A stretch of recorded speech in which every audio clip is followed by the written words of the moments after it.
Hi friends, welcome to Rashi's senju channel. எல்லாம் எப்படி இருக்கீங்க? நான் சூப்பரா இருக்கேங்க.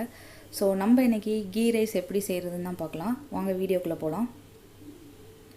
ஸோ கீ ரைஸ்க்கு தேவையான பொருட்கள் 2 பெரிய வெங்காயம், 1.5 டேபிள் ஸ்பூன் இஞ்சி பூண்டு பேஸ்ட்டு, முந்திரி பருப்பு, பட்டை கிராம்பு ஏலக்காய், ஒரு 7-8 பச்சை மிளகாய், மல்லித்தலை, கீ 3 டேபிள் ஸ்பூனு, அரிசி ஜீரக சம்பா அரிசி தான் எடுத்திருக்கேன். அதை ஊற வச்சுருக்கேன். அதை ஒரு 15 மினிட்ஸ் ஊற வச்சுக்கணும். ஆனால் கீ ரைஸ்க்கு ஜீரக சம்பா அரிசியில் செஞ்சால் தான் சூப்பராக இருக்கும். ஸோ இந்த மாதிரி குக்கர் வச்சுட்டு இதில் 3 டேபிள் ஸ்பூன் நெய் ஆட் பண்ணிக்கணுங்க. இதில் நெய் தான் மெயினாக தான் நமக்கு ஃப்ளேவர் என்ஹான்ஸ் பண்ணி கொடுக்கும். ஸோ நல்லா நெய் ஆட் பண்ணிவிட்டு அது நல்லா மெல்ட் ஆகட்டும். ஓகே, ஸோ மெல்ட் ஆனதுக்கப்புறம் அதிலே நம்ம பட்டை, கிராம்பு, ஏலக்காய், சோம்பு இது எல்லாத்தையும் ஆட் பண்ணிக்கலாம். ஓகே, ஸோ ஆட் பண்ணியாச்சு. அதை எல்லாம் ஒரு வாட்டி மிக்ஸ் பண்ணி விட்டுக்கலாம். லைட்டாக கலர் மாறட்டும். நம்ம சிம்லேயே வச்சு கூட பண்ணிக்கலாம். ஏன்னா ஹையில் வச்சு பண்ணோம்னா ரொம்ப கலர் மாறிடும், பிளாக் கலர் ஆயிரும், அது தீஞ்சிரும். ஸோ அதனால் நல்லா மிக்ஸ் பண்ணிட்டு அதுக்கப்புறம் முந்திரி பருப்பு ஆட் பண்ணிக்கலாம். முந்திரி பருப்பு லைட் எல்லோ கலரில் வந்தால் போதும்.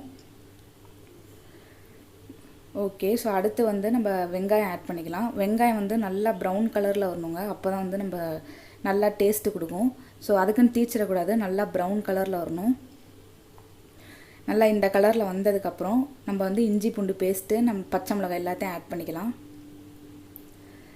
நம்ம ஒவ்வொன்றா போட்டு நம்ம பிரியாணிக்கு செய்கிற மாதிரி ஒவ்வொன்றா போட்டு வதக்கணும் அப்படின்னு சொல்லிட்டு எந்த ஒரு அவசியமே இல்லை. எல்லாத்தையும் ஒன்றா போட்டு நம்ம வதக்கிக்கலாம்.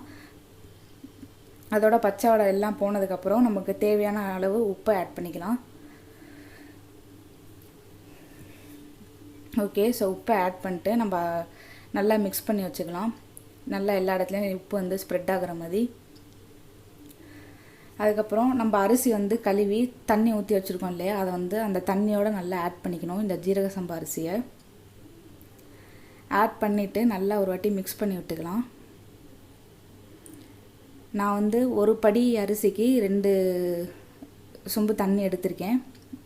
நீங்கள் எவ்வளோ அரிசி எடுத்துருக்கீங்களோ அதுக்கு ஏற்ற மாதிரி தண்ணி ஊற்றிக்கோங்க.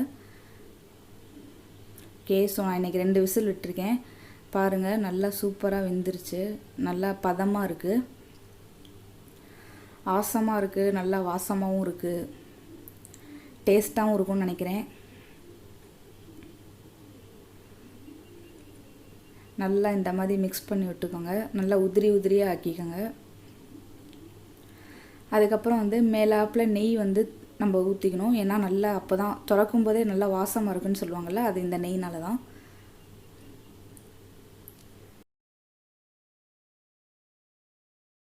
நெய் எதில் போட்டாலும் நல்லா டேஸ்ட்டாக இருக்கும், வாசமாகவும் இருக்கும், அதை தான் சொன்னேன்.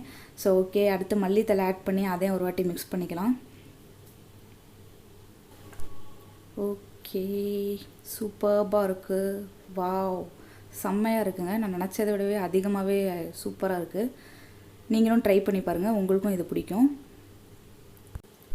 இதே மாதிரி இன்னொரு சூப்பரான வீடியோவில் நான் உங்களை சந்திக்கிறேன். Until then it's signing off from செஞ்சு பழகு சேனல் ரஷி. டட்டா.